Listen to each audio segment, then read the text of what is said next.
Amir avtosavdoda sizlar uchun arzon narxda yaxshi Gentra mashinasi, aniqrog'i Lacetti'ni Gentra qilingan 2011-yil 422 ming kilometr masofani bosayotgan birinchi pechsa mexanikasi bo'ladi akalar. Oldi orqasi pechat, giboga asfalt qilib polni sepilgan ekan, yaxshi amerikankalar qo'yilgan. 4 ta yangi yumshoq balolargacha ham qo'yib qo'yishibdi. Bitta diska qo'yib olsani, mashina xullas tayyor. Tayyorlovka ruxsatnomasi yo'q ekan akalar. Salon qismlarini ko'rishingiz mumkin. Multiroller qo'yilgan. Mashinaga qimmat chexoli solingan, pollargacha ham solib qo'yishibdi. Test monitorlargacha ham bor ekan akalar. Orqa tomonidan ham ko'rishingiz mumkin. Akalar gazni kapronlagan kelishib qolsa, temirga ham almashtirib beraman deyaptilar.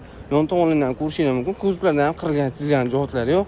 Texnik holatdan ham hech qanaqa muammosi yo'q. 100% javob beraman deyaptilar. Motor, korobka, hadovolarga 100% javob berar ekanlar. O'zingiz uchun ham tekshirib, proverka qildirib olasizlar.